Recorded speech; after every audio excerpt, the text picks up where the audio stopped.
Bonjour à tous, Franck Muller. Nous sommes lundi 21 décembre, ravi de vous retrouver. Que d'actualité. D'abord, on va revenir un petit peu sur Macron. Macron. Donc, si je comprends bien, dans le nouveau monde de Macron, le couvre-feu, c'est uniquement pour le peuple. C'est ça, la démocratie. Cet insolent vaniteux qu'on nous a refourgué comme chef d'un État, à cause des sans-cervelles qui votent n'importe comment, et ceux qui s'abstiennent surtout. Et donc, paraît-il, reconnu positif au coronavirus. Est-ce bien vrai ou est-ce une énième manœuvre de son parti de godillots pour nous faire prendre des vessies pour des lanternes, et en l'occurrence, le prendre en pitié et le plaindre? C'est ce qu'il apparaît, beaucoup de gens m'ont écrit, pratiquement ils n'y croient pas. Je vais y revenir. Donc, il y a eu une fameuse réunion. Donc, Brigitte n'étant pas là, notre gamin, 40 ans, a tout simplement oublié de se laver les mains avant de passer à table, allez savoir. Donc, le premier jour du couvre-feu, où chaque citoyen était invité à entrer au logis à 20h pétantes, sinon gare aux 135 € d'amende. Notre grand malade, c'est pas d'irrespect, il est malade, donc voilà, était tout simplement à table avec des gens importants, munis sans doute d'une autorisation exceptionnelle pour dépassement d'horaire. Donc je plaisante, histoire d'oublier ma colère. Il semblerait d'ailleurs, d'après TV Liberté, que toutes les personnes qui étaient invitées étaient carrément 12 à table. Macron, se prenant habituellement pour Dieu, il a exceptionnellement tenu le rôle de Jésus pour un soir. Donc j'ai le compte-rendu j'ai le plan de table. Nous avons Grandjean, Mignola, Castaner, Castex, Soler, Barré, Séjourné, Guérini, Kohler, Emmanuel Macron, Ferrand et Bayrou. Voilà. Alors, donc, le scandale, c'est que les Cendants ne pourront pas dépasser 6 personnes à table pour Noël, avec Pépé et Mémé dans la cuisine, bien sûr. Et en plus, à cette tablée, il n'y avait pas de femmes présentes. Zéro femme. Mais ce qui est très étonnant, c'est que Marlène Schiappa, qui vient au secours de ses collègues, certifie, alors qu'elle n'y était pas conviée, elle nous certifie que les gestes barrières ont été respectés. Mais puisqu'elle vous le dit, elle n'y était pas, mais elle vous le dit, donc vous êtes tenu d'y croire, c'est ça la Macronie. Voilà. Puis de toute façon, elle s'en fout maintenant, parce qu'elle n'est plus à l'égalité homme-femme, donc ça ne la dérange pas qu'il n'y avait aucune femme. Mais Marlène n'a pas perdu son habitude de dire n'importe quoi. Qu'est-ce qu'elle nous raconte? Elle nous explique qu'il s'agissait d'une séance de travail, pas d'un réveillon. Mais voyons.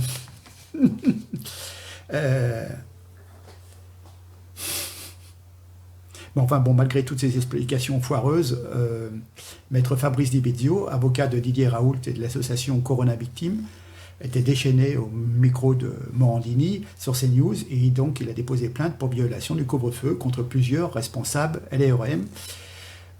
Ceux-ci devraient montrer l'exemple, y compris le président, qui s'en fout. Ils ont démontré avec ce dîner qu'ils se mettaient au-dessus des règles qu'ils imposent aux citoyens depuis des mois. Voilà.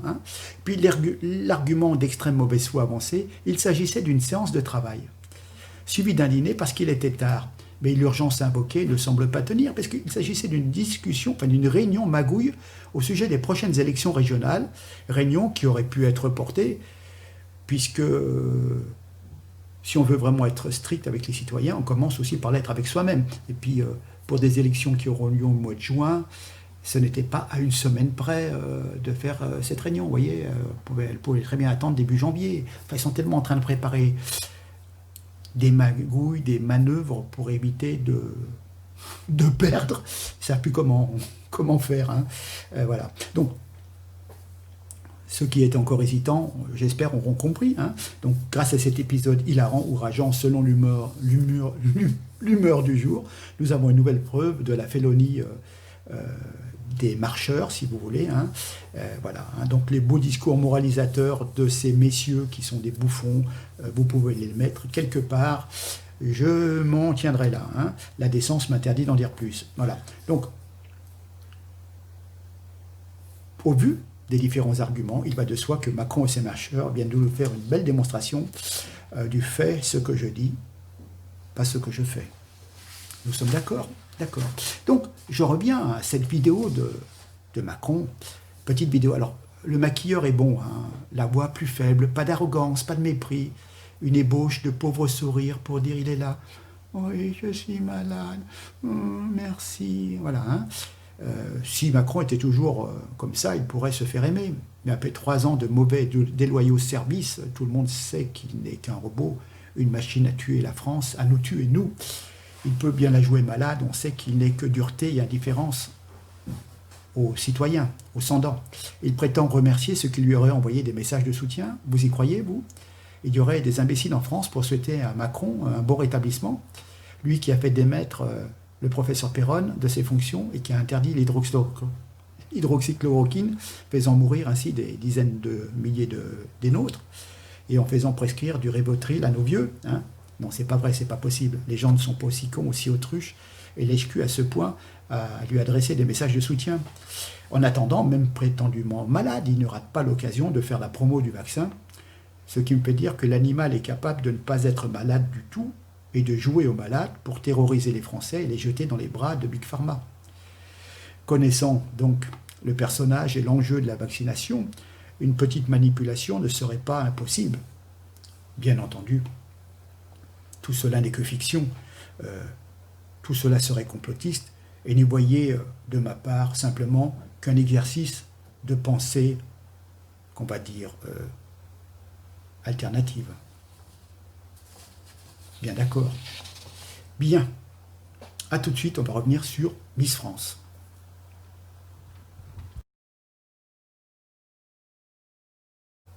Donc, je reviens sur Miss France, le concours Miss France. Alors, abomination des abominations, les médias de grand chemin se sont immédiatement déchaînés, immédiatement suivis par le gouvernement au garde à vous pour condamner un crime de lèse-peuple. Miss France, enfin Miss Provence plutôt, a été visée par des insultes antisémites. Hein. Donc nous avons eu droit à un tombereau de déclarations indignées, courroucées, agressives et haineuses de la part de l'élite, probablement, comment dire, des gens qui n'ont même pas lu les tweets mis en cause. Voilà. Hein. Enfin bon, j'ai pu publier une dizaine de tweets sur ma page Facebook, vous verrez. Hein. Bon, je pense qu'ils sont authentiques. Hein, ce sont des saloperies bien antisémites, évidemment. Comment dire, qui viennent d'une grande partie de la population qui sont plutôt favorables à la cause palestinienne. Hein. Voilà. Alors, c'est vrai que April Benayoun, la supposée victime de ces supposés tweets, non mais ils y sont, elle a un petit peu tendu le bâton pour se faire battre, candidate à l'élection de Miss France, et pas Miss Moyen-Orient. Elle a évoqué dans son discours les origines. On n'a pas demandé aux autres candidates, si vous voulez, si leur papa était italien, portugais, espagnol, belge, etc. Puis là, pour cette candidate, on a éprouvé le besoin de lui demander ses origines. Vous voyez, c'est toujours l'histoire un petit peu du vivre ensemble. Tout le monde il est beau, tout le monde il est gentil. On n'a pas besoin de savoir son origine. Voyez. Alors, papa, moitié italien, moitié israélien. Alors tout de suite, le papa il a la nationalité française, double nationalité, elle-même est-elle franco-israélienne. Voyez, le concours de Miss France ne devrait-il pas bannir toute candidate ayant une double nationalité, quel que soit le pays? On peut se poser la question. Hein, voilà. Vous savez, c'est toujours le problème des binationaux. Dans leur immense majorité, je pense parfois à nos amis du Maghreb, l'allégeance à un pays, à une culture, une langue, vous voyez, la langue de son enfance, hein, voilà. Et souvent, ces gens, avec une religion étrangère à celle de la France, ne se gênent pas pour cracher sur la France. Ils utilisent le passeport et la nationalité. C'est une commodité d'avoir des droits, des avantages divers, voilà. Hein. Mais admettons, dans certaines personnes qui sont, admettons, franco-algériens, franco-marocaines, etc., s'il devait y avoir un affrontement armé que se passerait-il? Se battraient-ils pour la France ou pour le pays de leur naissance ou de leur culture? Vous voyez, hein, voilà. Euh, Est-ce que vraiment on a besoin de se définir comme, comme juif? Est-ce que des artistes, des scientifiques sont obligés de dire, nous les catholiques, vous savez, en tant que catholiques, blablabla, les catholiques ont été investis par Dieu d'une mission, et voilà. Vous avez toujours l'impression, quand les gens viennent d'une minorité, qu'ils peuvent se définir, quand ils vous parlent de leur religion, de leurs origines, l'air de dire que notre religion, nos coutumes, nos lois sont supérieures aux vôtres et vous devez vous soumettre. C'est un phénomène bien connu, notamment avec l'islam. Vous voyez, voilà, ça ne me regarde pas. Ni politique ni religion, les ministres ne doivent à aucun moment parler de ça, vous voyez. Et on a spécifiquement tendu la perche à cette jeune femme pour lui faire dire, parler de ses origines, vous voyez. C'est ça me... Voilà, hein. D'ailleurs, il serait temps de se définir exactement ce qu'est l'antisémitisme, hein, car simplement le fait de prononcer le mot juif est fortement suspect d'antisémitisme, et la ligne rouge est vite franchie. Si je dis Einstein, hein, Einstein était juif, ce n'est pas antisémite, hein, puisque cela induit l'idée que tous les juifs sont des génies, ce qui évidemment est faux. Il y a de sacrés bonhommes, de sacrés bonnes têtes, de cerveaux, hein, et des cerveaux. Hein, hein. Mais évidemment, ça plaît. Hein, le fait qu'on dise Einstein était juif, ça retombe sur toute la communauté, si vous voulez. Hein.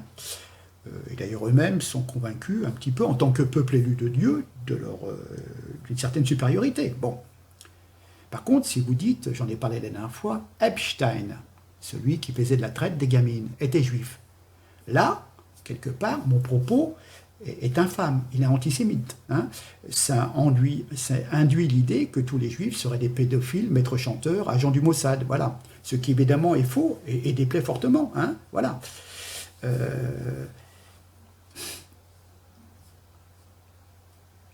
Vous voyez la façon dont on peut le... C'est très délicat, hein, c'est très voilà. Hein. Donc on arrive à un point où il est devenu quasiment impossible de parler des Juifs et de tout ce qui s'y rapporte, en particulier d'Israël, etc., etc. Hein. Il faudrait presque être au silence, avoir une autocensure dès qu'on veut parler d'Israël ou de la communauté juive. Voilà, moi j'en parle naturellement, j'ai aucune haine, aucune animosité contre qui que ce soit. Voilà, si le Mossad fait des attentats, des choses comme ça, bah oui, mais c'est toujours le cas des services secrets, les services secrets américains, les services secrets anglais, pakistanais, etc. Voilà, bon, c'est pas... Mais bon, c'est quand même un aspect qui est un petit peu totalitaire. Hein. Alors du coup, dans la mesure où on ne peut pas, comment dire du mal de la communauté hébraïque, vous apercevez que les autres minorités autoproclamées, opprimées, hein, semblent prendre de la graine, et c'est la même méthode de victimisation et d'inversion accusatoire qui est utilisée par d'autres groupes de pression. Hein. Vous dites du mal de certaines communautés immigrées, vous allez dire du mal de l'islam, vous allez dire du mal simplement de personnes provenant de dangereux terroristes algériens, marocains, pakistanais. Non, vous allez être islamophobe. Vous voyez? Donc, c'est toujours cette victimisation. Hein, voilà, hein. Donc, c'est fantastique, puisque toutes les minorités, vous dites, vous allez attaquer une personne pour ce qu'elle dit. Et s'il trouve que cette personne est homosexuelle, ben c'est que vous êtes homophobe. Si cette personne est une femme, justement, et qui dit des énormités, comme on peut dire, je ne sais pas, si Beth Ndiaye ou Ségolène Royal, on va se moquer, on va dire 2-3 bêtises de cette façon, en disant, bon voilà, elle n'a pas inventé le fil à couper le beurre, ben, c'est une femme, donc ben, elle est victimisée, donc quelque part, vous êtes un méchant macho, quoi. Vous voyez où on va au fur et à mesure, c'est cette réflexion. Je vous demande 30 secondes. J'ai un appel. Merci.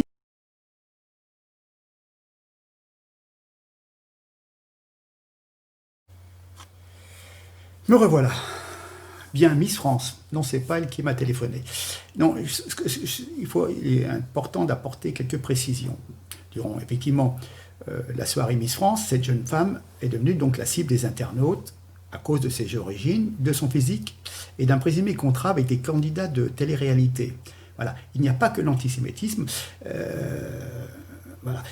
Vous pouvez voir sur ma page Facebook, j'ai publié quelques tweets, vous verrez, quand des tweets parlent de Palestine et d'Israël, vous comprenez tout de suite que ce n'est pas des Français antisémites qui ont écrit ces tweets, qu'on pourrait dire des gens d'extrême droite ou d'ultra droite. Hein. Vous voyez bien que ce sont des gens qui ont souffert ou qui ont du mal. Islam, Israël, Palestine, Israël, etc., etc., pays arabes, Israël. Et voilà, hein, c'est le conflit du Moyen-Orient qui vient, si vous voulez, s'incruster sur les élections de Miss France. Voilà, c'est un fait. Hein. Mais toute la presse s'abrace. Ah oui, il y a de l'antisémitisme, mais au lieu de désigner d'où vient l'antisémitisme, eh bien, d'une partie de personnes qui sont carrément opposées à Israël, qui ne reconnaissent pas Israël, et vous le verrez dans les tweets, je n'invente pas, hein. Ce sont des personnes qui sont opposées à Israël, pour eux ça n'existe pas, c'est la Palestine, et ils pensent à leurs coreligionnaires de l'islam, palestiniens, qui sont victimes de l'État d'Israël, c'est tout. N'allez pas mettre des gens de droite, d'extrême droite, ou des patriotes dans cette histoire d'antisémitisme. On peut éventuellement parler, comme je le fais, du sionisme, de l'interaction, des ventes d'armes d'Israël après des pays, des choses stratégiques. Hein. Bon, c'est tout. Pour expliquer un petit peu le déroulement de ce qui s'est passé, comme je vous l'ai expliqué pour l'Arménie. Mais c'est tout. Alors, dans ce show, ce qui s'est passé, c'est que je pense que je vous aurais déjà mis la photo. Ce qui est sidérant, c'est que moi, sur Facebook, j'avais vu des photos de ces jeunes femmes très très belles, mais qui étaient encore plus belles, qui étaient magnifiées, mais magnifiques par un maquillage. Elle avait les yeux et tout, mais c'était une beauté. On aurait presque dit une photo informatique. Vous voyez ce que je veux dire, un montage, tellement elle était belle. Donc, cette jeune femme avait l'habitude, misait peut-être tout sur ce concours de Miss France, et donc avait un compte Instagram, elle publiait des photos d'elle. Vous voyez déjà la petite starlette. Hein, et donc, les gens ont pointé la différence entre sa réelle apparence et les photos qu'elle publie sur Instagram, en disant arnaque, pot de peinture, trop maquillée, menteuse, supercherie.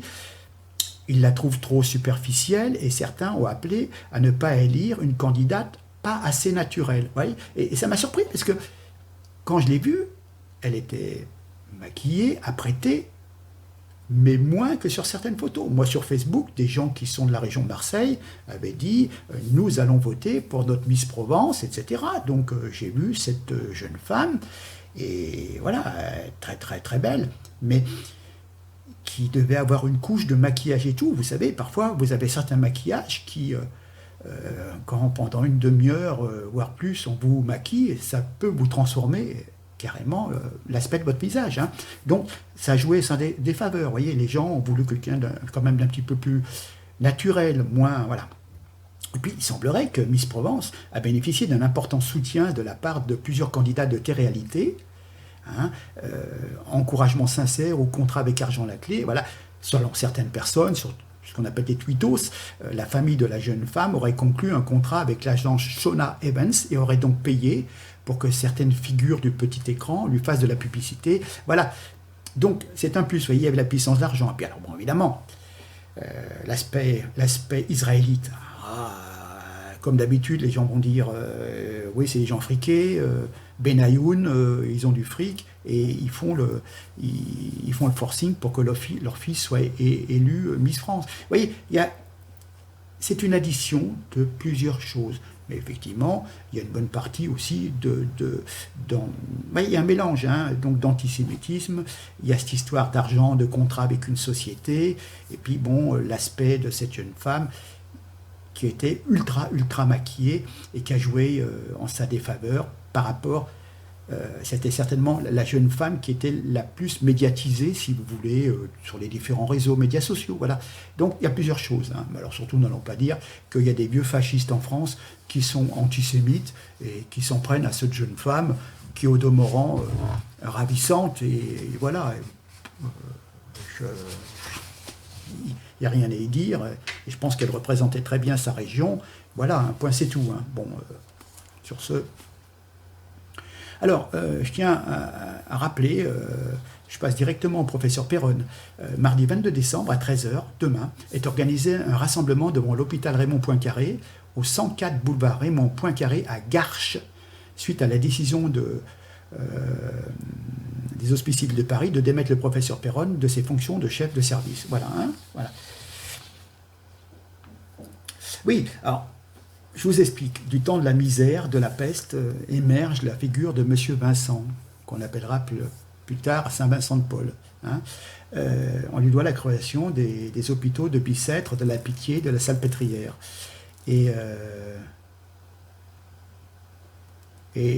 du temps du Covid, émerge la figure du professeur Perron.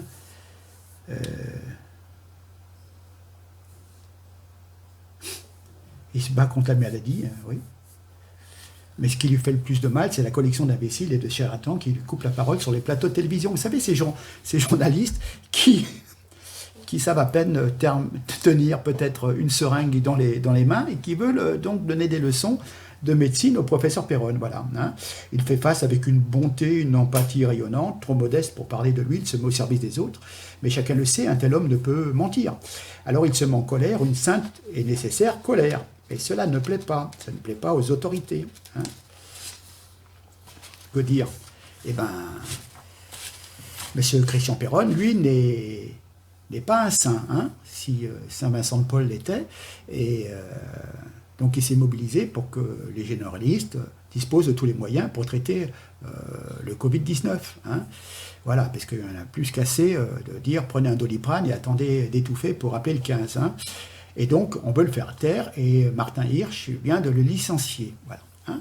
Donc, il y a, je vais vous lire le texte, ce sont le personnel soignant, qui est quand même le plus apte à savoir si le professeur est quelqu'un de valable, d'humain, de technique, vraiment de professionnel au niveau de la santé. Alors, je vous lis le texte. Le professeur Christian Perron a été démis le 17 décembre 2020 par le directeur général des hôpitaux hospices de Paris de ses fonctions de chef de service des maladies infectieuses et tropicales exercées à l'hôpital Raymond Poincaré de Garches depuis 1994. Motif invoqué depuis plusieurs mois dans un contexte de crise sanitaire, le professeur Christian Perron a tenu des propos considérés comme indignes de la fonction qu'il exerce. Mais quels propos? Qui juge? Est-ce que donner son avis serait devenu indigne? Comment ne pas y voir une atteinte inédite à la liberté d'expression d'un professeur des universités, praticien hospitalier? Comment ne pas y voir une réprimande pour avoir osé demander dans son dernier livre « Y a-t-il une erreur qu'ils n'ont pas commise ?» Comment ne pas y voir une intimidation à peine voilée à destination des jeunes praticiens du monde médical afin qu'ils restent dans l'adhésion inconditionnelle à la pensée médicale unique? De fait, le professeur Christian Perron, lanceur d'alerte et homme de conviction, paye par son courage, son honnêteté et son dévouement. Nous, les soignants du service du professeur Perron, soutenus par les personnels de l'hôpital de Garches, témoignons de l'extrême compétence du professeur Perron, de son écoute et de son humanisme, aussi bien envers les malades qu'envers tout le personnel.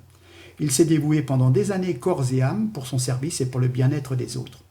Nous sommes fiers de travailler aux côtés de cet homme exceptionnel qui est un grand médecin. Nous souhaitons lui témoigner le soutien inconditionnel de son équipe, de ses patients et de toutes les personnes qui croient en la liberté d'expression.